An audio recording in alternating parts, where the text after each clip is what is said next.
Hello, everybody. This is Brian Ankney with Auto Success.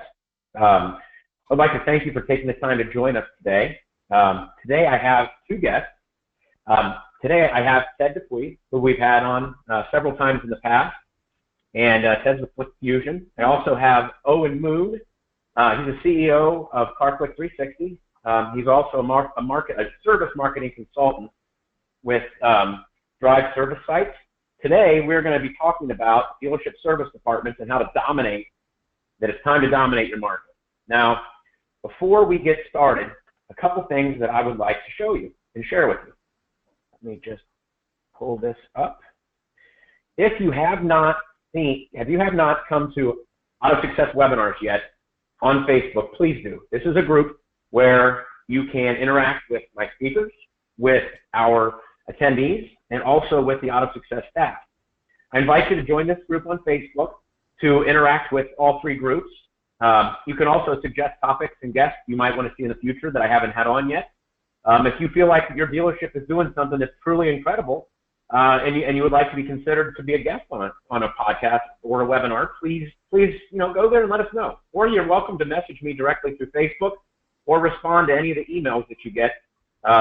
Those are automated emails that you get that come out for thanking you for attending and reminding you to show up. But those do come back to my real email address. So you can interact with us directly through any of those means.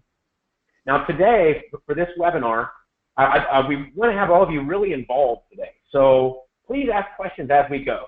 Now, how to do that? Depending on what type of device you're using, there's a couple ways. One, if you would like, you can raise your hand and it'll notify me. And as long as your computer has a mic, which I guess a lot of dealerships, the computers do not have mics, but as long as your computer has a mic, then you'll be able to talk to us directly. I will unmute you, and you'll be able to ask your question and interact with our panel today directly. Now, the more common way is if you'd like to, just find questions that's on the GoToWebinar pane that you have on the right side of your screen, click on the little triangle right next to it, and type in any questions that you have. And then I will deliver those directly to our guests, and we'll try to get you answers to anything that you might want to know. With all that being said, I would like to turn the reins over to Ted, and let's get this webinar rolling. Hey, thank you very much, Brian. And I also wanted to thank everyone for joining us after Thanksgiving. I know that things can be quite hectic coming out of a holiday break, and hope everything went well for everyone. Met Owen. Owen and I go back several years, and him and I were talking at the Rockstar Auto Conference that just happened a few weeks ago in Vegas, and he's doing some great stuff with service, and a couple conversations that we've had about that shed some light on why things are on my end, on the video side, really making sense. And one of the things that I always correlate things with when I'm talking any subject matter, it always kind of revolves around video. When we put value proposition videos on websites, one of the strongest videos that is watched more so than one of the last case studies that we did, 39% of the videos watched were service related, and we were like, wow. That's a strong number. And then when talking with Owen, it all makes sense. Some of the stats that he's compiled and found, and what dealerships are experiencing, it really makes sense. What people are coming to websites for, the dealership websites for, what they're hungry for, and what they're looking for, and what's really what's garnering traction. Everybody, this is Owen Moon, and Owen, please introduce yourself to everyone. Great, thanks Ted. Thanks Brian for having me. I truly appreciate it. It's last week of the month. I know everybody's busy trying to close out their month, get those last final sales in to make their numbers, and I know I've probably taken a few minutes away just to learn a little bit about service marketing. My background, I've been helping dealerships for about 17 years. Really started in this industry doing subprime, moved into more full service retail, and then obviously as the years have gone by, has really gravitated more towards the digital side. I got involved with this company, Drive Service Sites, back in April, and the owners are good friends of mine. They come from digital background, automotive background, One of the founders actually was with a very large website company back years ago before it sold, and so he's got a lot of experience in technology and helping to drive the technology. And so when he talked to me a little bit it was actually at Digital Dealer in Tampa when I first got exposed to this. And what I found great about it is that when you look at profits, when you look at margins, new car margins are an all-time low. Even used car sales margins aren't what they used to be, and so when the dealership's looking at the profit centers, service really is a place where they can make up some of that. And the challenge is, though, is that there's not a lot of space or what I call share of voice on a dealership's website to get that information across to consumers, because a lot of the consumers, once their warranty work is up, what happens? They end up leaving the dealership and going to a third-party independent shop down the street. And so what we're really focused on is trying to get that customer back for the dealership, because there's a lot of advantages of why a customer should stay with the dealership, with the certified technicians, the OEM parts, things like that.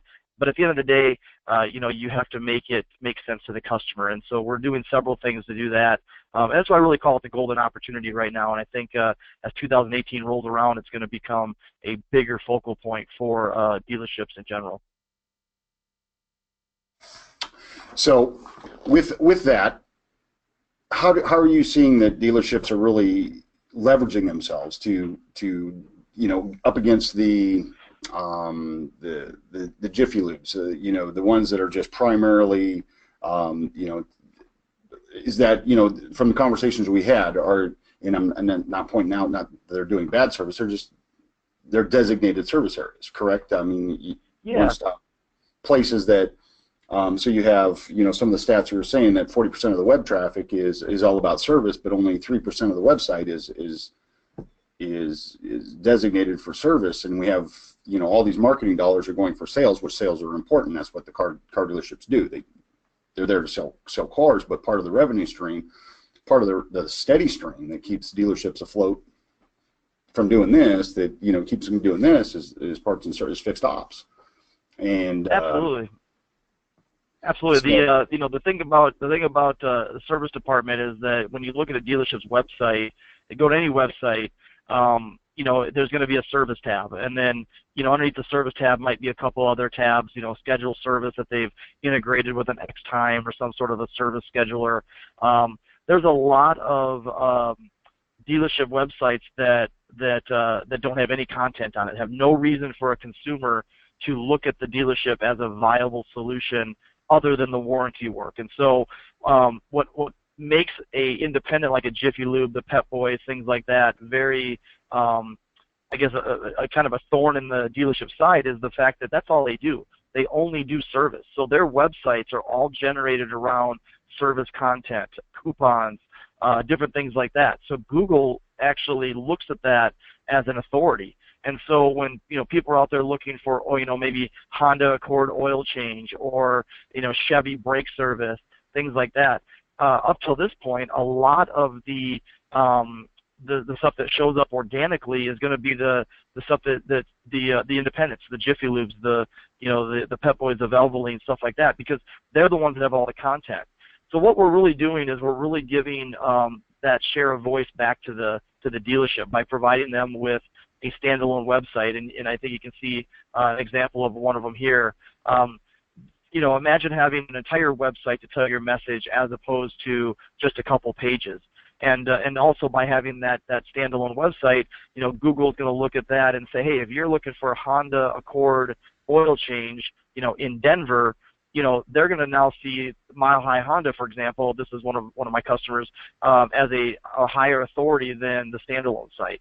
So it just comes down to how are the search engines looking at this stuff, and then what can we do to help give that share of voice to the dealerships back, and that's ultimately what the end play here is for the dealerships. So I'm gonna ask this before any one of our audience members does, and before maybe Brian does. So the standalone for adding this many pages to a website versus the standalone, is it the SEO value, or I mean, or is that? Yeah, it's definitely the SEO value, because what happens is every month the SEO team for drive service sites will go in and create additional pages, and it's for all the the very popular search terms like oil change, brake service, transmission flush, things like that.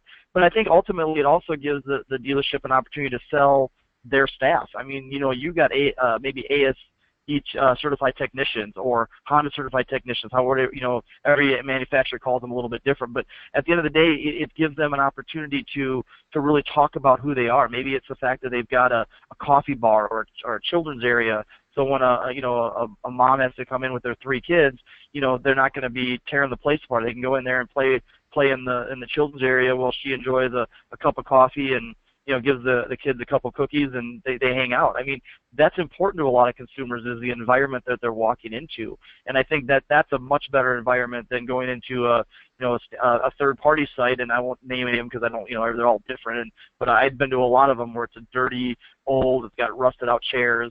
It's just not a good environment to be in. And so we really want to bring consumers back to the dealerships whenever we can. Now, looking at it on a marketing standpoint, you bring them back for service, what are they doing? They're kicking tires. They're looking at the new product. Maybe they run into their sales guy. A good service department's going to have a sales mentality where they're going to look at each of the people coming in for service, see if they're in an equity position. Use tools like the auto alerts and things like that are out there that'll allow you to see which ones of those service customers are actually in an equity position. So if we can get them back to the dealership, there's so much more that we can do than just change their oil.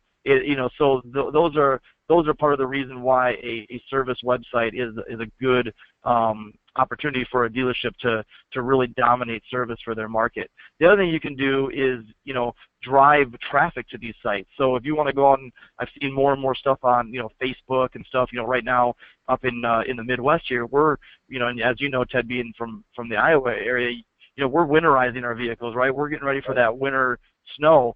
So go out on Facebook, talk about, hey, we've got a winterize your vehicle special, and send them to the specialed area on your standalone service website than on your main website. If that's I feel like that's a better spot, because you're there, they can learn a little bit more. Again, it really comes down to that, what I call share of voice. Instead of being a 1 or 2 pages as an afterthought, you now have all that real estate to talk about who you are. So the what is the traction like? Our audience is probably wondering. Okay, so we have the dealership website with 2 to 4 pages of service. Let's say we have a healthy investment. The service has been designated 2 to 4 pages, and you've seen that on some franchise sites versus a standalone site. What are you seeing in the last 6-8 months with the difference in traffic, the appointment set? Well, definitely. It varies, obviously. In bigger markets, it's going to work a little bit better because you're going to have more competition, right? If you got 4 or 5, I always use Honda, but let's just say you got Chevy, Toyota. If you've got multiple stores in the marketplace, you're also trying to win that business, right? I know many people that have bought a vehicle at a certain dealership, but they get it serviced somewhere else because it's closer to their home or whatever. So you're fighting the other OEMs in your market, if there's 2 or 3 of the same type of brand. So that is something that we're always, focused on as well, is not just going after those third parties, but going after those competing stores. What we've seen really, it takes a little bit. I mean, SEO is a long-term play. Let's be honest. It's not something that I can turn on and flip a switch and overnight we're ranking organically. But, over the course of a 3 to 6 month period, we'll start to see some of these search terms really rank.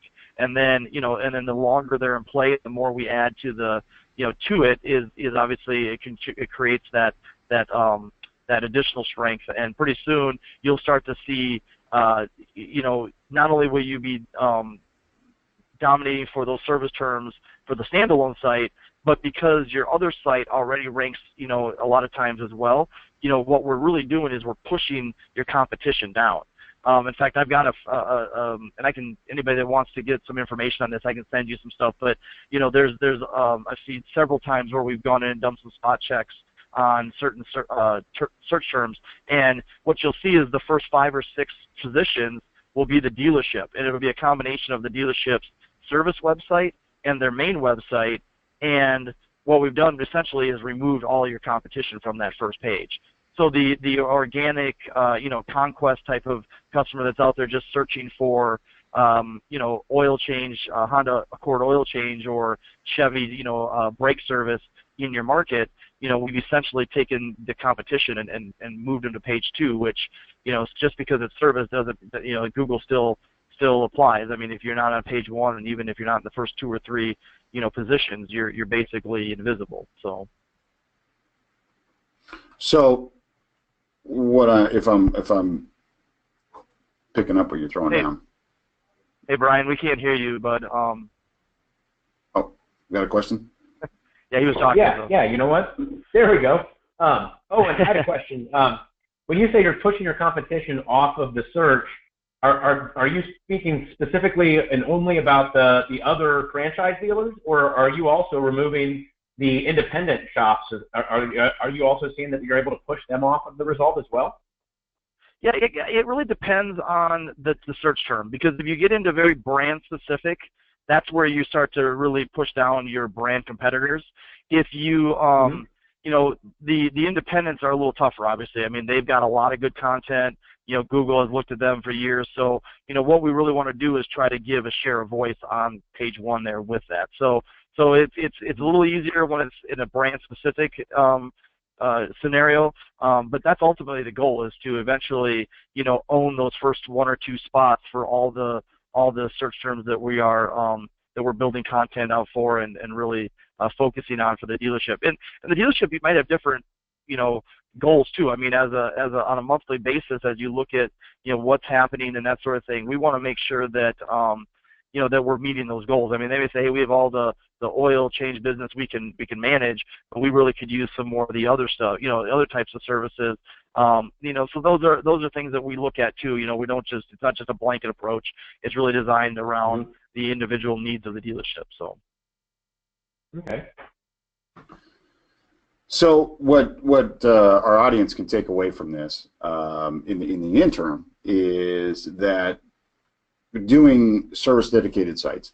In the short term, we're talking real estate grab, we're talking building trust with the consumer, a place for the service center of that dealership to have more real estate to build trust with that consumer in the short term, in the interim. And then over long term, conquest or dominate, push down the in-brand competition. Is that the idea? Yeah, essentially. I think also another thing that, as we're dabbling more and more in this, I just got back after the Rockstar conference. I actually spent a day at the Fixed Ops conference that was out there, and it's just like anything. It's funny how both sides of the business kind of operate the same, right? I mean, you've got problems on the sales side with keeping good talent and training them up and making sure that they're making the most of their opportunities. I think those, from what I could tell, and just listening to different breakout sessions the day that I was there, it's the same problems on the service side. Keeping good talent, making sure that you're utilizing most of your opportunities, maximizing the technology that you have, that sort of thing. But in essence, what we're really kind of moving towards is a place where dealerships can get more information to those consumers. They can pay through Apple Pay, Android Wallet. Those are things that we are integrating with dealerships. They fully integrate with scheduled service, like X-Time and different ones like that. So, at the end of the day, you want it to be that seamless experience for the customer. You don't want them to be like, well, I'm on a service website, not on the main website. At the end of the day, they just want to know that they're on the website that's going to get them to their end goal, which is calling and finding out what's going on with their car, trying to schedule that service, or really getting more information about the dealership and why they should come back. I think one of the things that that we're looking at. I'm just looking at some numbers here. 72% of consumers leave the dealership because they feel like things are too expensive. Well, whenever, just in my experiences on the sales end, when it's a price issue, it's usually lack of information, right? More times than not. So, to be able to put maybe some videos out on a dealership's, standalone site, to seamlessly integrate video and stuff to really talk about, why, those services cost what they cost, or the value that comes by doing those different services. I think you can help eliminate and ease some of the pricing issues. Obviously OEM parts are going to be a little more money than a third-party knockoff part, but you're going to get more out of it, and it's going to make your car perform better, last longer, all those things. And you can only do so much of that when you're not in front of them. When you're in front of them, it's a little easier. I mean, right? You got a guy standing right in front of you, and you can have that conversation. But how do you have those conversations when the guy's online searching? That's hopefully what we're hoping to do, is close that gap a little bit and bring some of that value back to the dealerships when they're looking, when customers are looking to service their cars. Actually, we have a question from the audience. Okay. While not directly related to website design and attracting customers, are you seeing more dealers who are using videos created by technicians and sent to customers as a digital sales tool, services such as quick video? Yes. Well, that's actually it's a great question. We are definitely seeing more and more of there's strategies that are in place on the service departments to do that. That doesn't necessarily tie into the website per se, but I think when you start looking at fixed ops marketing and just fixed ops strategies and processes, I think it's so important. I mean, video, one of the things that at the Rockstar, I think, Ted, I don't know if you wrote this down, I wrote it down, and when I was going through my notes, it hit to me is that, 1 minute of video is equivalent to 1.8 million words.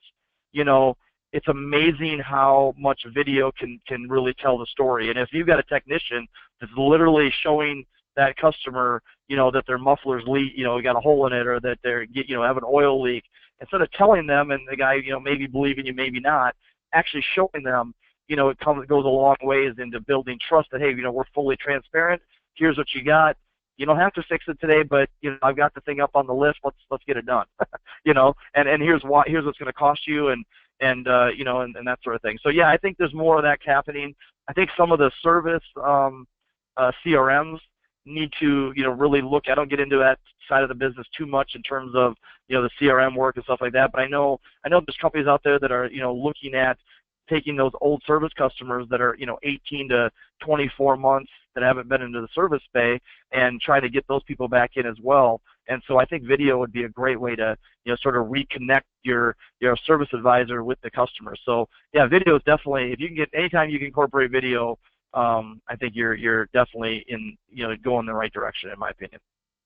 One of the CSI scores that is the lowest in a report that I was reading, and I think it was, I can't remember if it was last year's, is communication with the customer, whether that's via phone call, via text, in video, utilizing video. And I know there's companies out there that offer live stream, that you can actually stream live with the customer and show them the car while you're working on it, while the technician's working on it, and actually communicate live. I'm not going to name any names, but they, utilizing video is very key. When it's on the website, when consumers come to the website, the next thing from having a conversation, like you were saying, Owen, with the technician, which is very easy to convey what's going on with a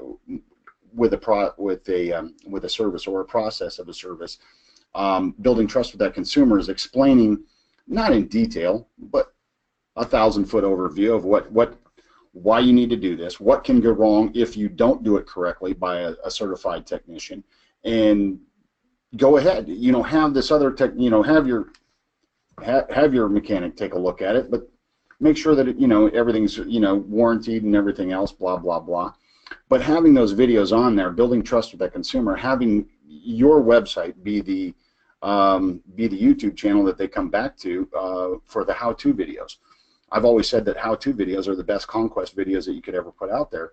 How to change a tire, how to change a battery, how to do whatever, because it's not only your customers that are watching those are everybody's customers that are watching them. And if they're coming to your site as a trusted, they're going to be like, how to? Oh boy, I don't want to how to do that. I want to. They know how to do it. Let's go there.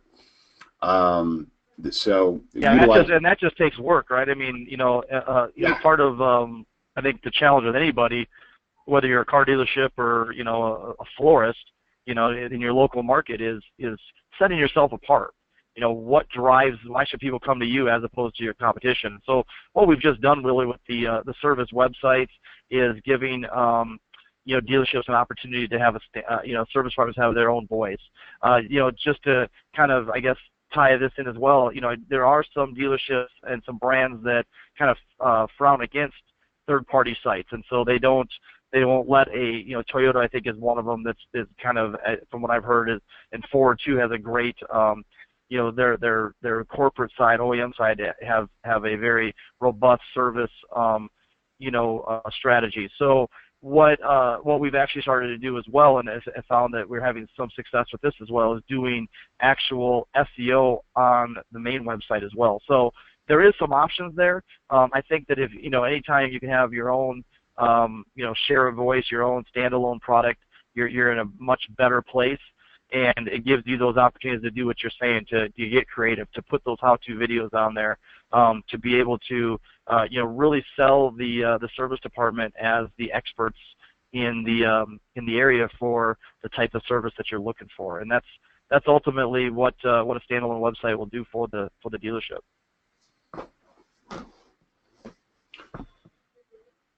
Did we have any questions, Brian? Actually, I had a question on what percentage of dealerships, if you had to estimate, currently have a standalone website? And I mean, I imagine this is kind of a newer idea. I mean, would you say it's 20%, 25%? What percentage would you guess? Oh, no, I'm going to say it's probably going to be less than 5% right now. I mean, there's not, up to this point, I'm not sure that there's been any options for dealerships. I mean, obviously, you could have somebody go out and build you a website and that sort of thing, but but the focus of this and sort of the advantage of this is the SEO value. It's just the work. It's putting those month in and month out of building out those pages. So not only can a customer find them and be able to get information, but also so Google can do their job, which is find them and create authority within the page. So I definitely think that just like anything, I mean, I would definitely look at a company that specializes in it and make sure that you're partnering with the right companies when it comes to that. And that's one thing that I like about the Drive Service Sites team is that they eat, sleep, and breathe fixed ops. And so at the end of the day, a lot of my customers are coming on as Drive Service Site customers because they're putting a lot more effort into the 2018, kind of moving into the new year, going, hey, service is going to be a big part of what we're doing, and B, we've never heard of this before, and no one else in our market's doing it. It's like anything. I mean, I think most of my career I've tried to be progressive. I've tried to be, sort of ahead of the curve. When we started doing infomercials 17 years ago, nobody else was doing them. Back in 2014, when I started doing, geofencing, I felt like I spent a lot of time, educating consumers, and now, it's become kind of a mainstream strategy for a lot of dealerships. So now here we are again going into 2018, and we're looking at, how we help the service departments, be more effective and be more, be more competitive in the marketplace. Actually, we've got, looks like Bob would like to ask us a question directly. I saw you had your hand raised, Bob. I'm going to go ahead and unmute your microphone. If you'd like to, just go ahead. You should be able to talk right now, Bob. Go ahead and ask us your question. Can you hear me, guys? We can. Yes. Yeah. Are you in Canada, Owen? I am not. I'm actually I'm in South Dakota, sir. No, does the business operate in Canada? Are there any offices?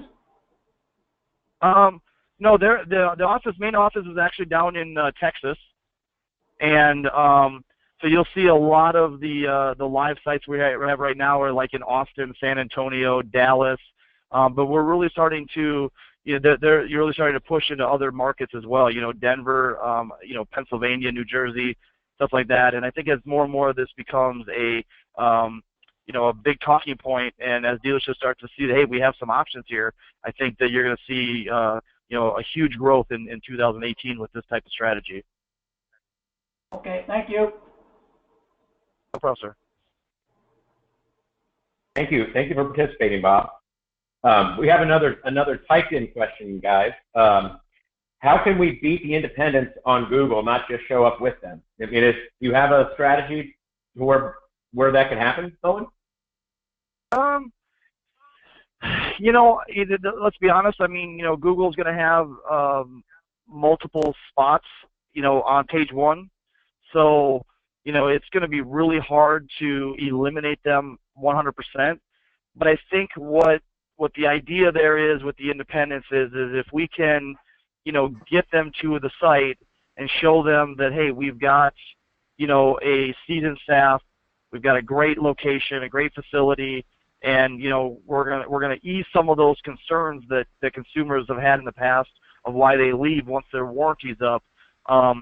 That's all we can really ask for, and that's so to answer your question, probably not ever going to be able to eliminate them completely, but hey, if we can steal some market share back, I think because let's be honest, they were probably at an OEM or a franchise store at the beginning and then left. So what we're trying to do is get them back, and that's really what this type of strategy does. Now, the other cool thing I like about it is that if you get into email marketing, Facebook marketing, different things like that, even Google AdWords, let's drive them to the standalone website as opposed to your sales-driven website, because at the end of the day, that's what we're trying to do, is get them to make a phone call to your service department or schedule a service appointment. And I think you have a much better chance if you take them away from the sales side and put them onto a platform that's fully dedicated to service.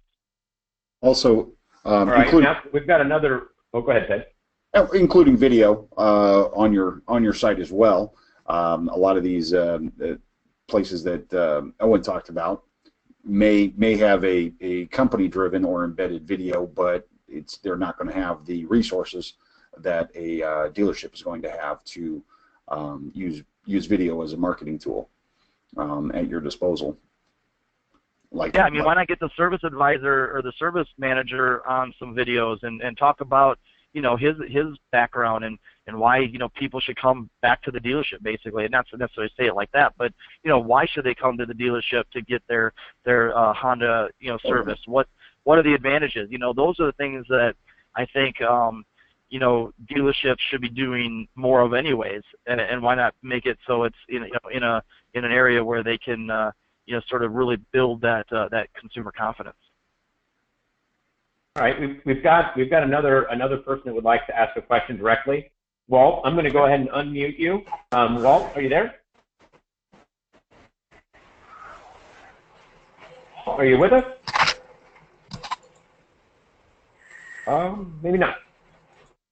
All right. Well, if anybody else would like to interact directly, I would love. I mean, this is a new feature for us, so if you would like to interact directly with us right now, please raise your hand, because we'd love to have you on. We'd like to have you engage as much as possible in these things. So if anybody else would like to come on and ask a question of our panel directly, please raise your hand. And Walt, I'll come back to you here in a little bit. Ted, is there something else you'd like to touch on? I would. Owen, let's pretend that we have a bunch of service managers listening right now. Let's pretend they're all service managers, and they jumped on this webinar. What can I do today? I can't start a website. My GM's not going to stroke a check. We're months out. What can I do today? I think one of the things you could do is look at your current website. See what you have on there currently, and it's probably not enough, but is there things that you can do to help bolster what's currently on there today? I think that would be at least a good start. I think the other thing would be to look at your internal structure and kind of it always comes back. Marketing is kind of where it belongs, right? I mean, it's always kind of the third thing. I would say people, product, promotion. Promotions at number 3 for a reason. Your people and your product are everything. And so, is there ways that you can get your service department involved more in the conversation today? Could it be a video through an email? Could it be, getting somebody on a television commercial? And if you're running TV still, using some of the resources that you already have, those could be some ways to really impact what your objectives are. But I think the most important thing is, and I learned this at the Fixed Ops conference again, and I think I might have touched on it briefly earlier, but get your processes right internally, because if your internal processes are broken, you can throw just like in sales, you can throw as much ad dollars at it as possible, and all you're going to do is screw up more opportunities, right? So really focus on those internal operations, figure out how you can be most efficient internally, and then call me. Let's talk about how we can do service marketing and how we can get more people into your funnel, because now that you've got a good process in place and you've fixed some of those, maybe those holes and those gaps that you've been dealing with on a daily, monthly, weekly basis, now we're going to put some more people in front of you, and you'll be much more in tune to be able to handle them correctly. And so I think that's any advice I can give you today is, fixing. Somebody said fixing fixed ops fixes everything. It's kind of a tongue twister, but fixing fixed ops fixes everything. And I think that's an important line, because, like I said, from what I gathered, a lot of the service departments and dealerships across the country are having those same struggles that the sales side is having, and that's getting good people, getting them to do the little things every day correctly, and really focus on those. And so I think you get those done, then you turn the faucet on and say, hey, let's go. And that's ultimately with any business. I think that's a great recipe for success. So. All right, we have another question. Do you think service departments can grow with the addition of selling accessories? And then I'd like to add a little bit more to that. Beyond selling accessories in the service drive, would that be something where there might be an opportunity on these service dedicated sites? Yeah, I think that more and more consumers are looking to stand, in my opinion, anyway, they're looking to stand apart on their cars. I know years ago I bought a brand new, GMC Sierra truck, and I didn't just want the truck by itself. I wanted the nice grill and a tonneau cover and the running boards and all the different little add-ons that go with it. And so I think that parts and accessories are becoming a much bigger, if done right. I mean, if you're talking to a customer, obviously it's got to make sense to them of why they would do that. But I think that's also a standalone website would be a great place for you to promote some of that. I think more and more dealerships are actually getting standalone parts and accessory managers. I'm sure they're bonused on revenue, just like the rest of the building. And so what we want to do is put them into a situation where they can promote some of the stuff that they're offering, to consumers. And so when the consumer comes in, they may have already seen a picture of that person. They might know some of the accessories that that look good on that vehicle, and what it's going to take to maybe get that done. So yeah, I think that's also another great revenue place that you can pick up that additional revenue as well. All right. Well, if anybody else would like to interact directly, please raise your hand, or if you have any other questions, please type them in right now. I'd like to ask Ted. Ted, is there anything else that you'd like to share with our audience today? I think what Owen has touched on, and what I have touched on several times, and is that there is effort in success. And I know a lot of times that many times that we listen to new innovative and strategies, and we're looking for that button that we push and going, oh, okay, it's going to flip a switch, and man, what's going to go? And Owen and I both had the opportunity to listen to a gentleman named Damien Boudreau. He wrote a book, How to Sell 100 Cars a Month, and it sounds outrageous, but there's guys doing it. And there's a gentleman that salesperson Mike Davenport, we got to meet as well. He's a Corvette guy. He puts a lot of effort in every day, but he's very successful. And he doesn't mind sharing that effort because he knows it's so much effort that he's not. People are going to copy him, but it's going to be few and far between but that's his success level is here. So when it comes to fixed ops, there is so much golden opportunity out there, but it's going to take effort. In what Owen's doing, what you can do with video, and honestly, it's not going to take that much effort once it becomes practice, and you're going to rise above the top. And that's what I got. It's just getting started. You know, the Louisville Chevy dude. I was going to say, Mike Davenport was actually one of my very first guests on an Auto Success webinar. He's a Louisville Chevy dude. And he's a great guy. Oh yeah. Awesome dude. But you know, he's a great success story, because I don't believe he uses any of the marketing that his dealership puts on. He's 100% you know, on his own in terms of providing his own leads and his own sales. And he even says he doesn't take floor ups. I mean, a guy that does that well, that's never, you know, piggybacked off a dealership, you know, that's an extreme. I mean, let's be honest, not a lot of people would go into that business and say, hey, I'm going to do this all myself. But that just goes to show that if you have a plan and work the plan and, you know, have some success, you're gonna duplicate it. And he said he sells more cars off Snapchat than anything else.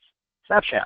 I mean, what the 12-year-olds and the 15-year-olds are doing to, you know, communicate, he's using to make money, and that's huge. And so I think there's a lot of opportunity no matter what you're doing, but you got to put the right stuff in place. You know, adding video, adding in a dedicated service website.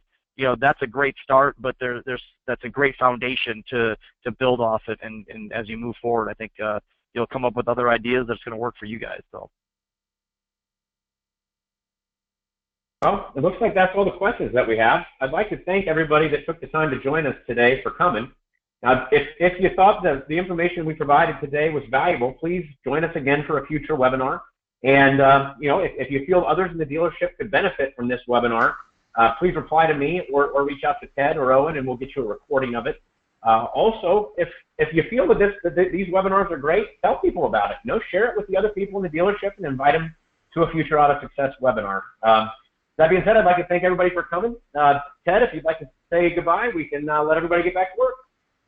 Thank you, everyone, for joining us, and have a great day. Thanks for having me, guys. Take care. Bye.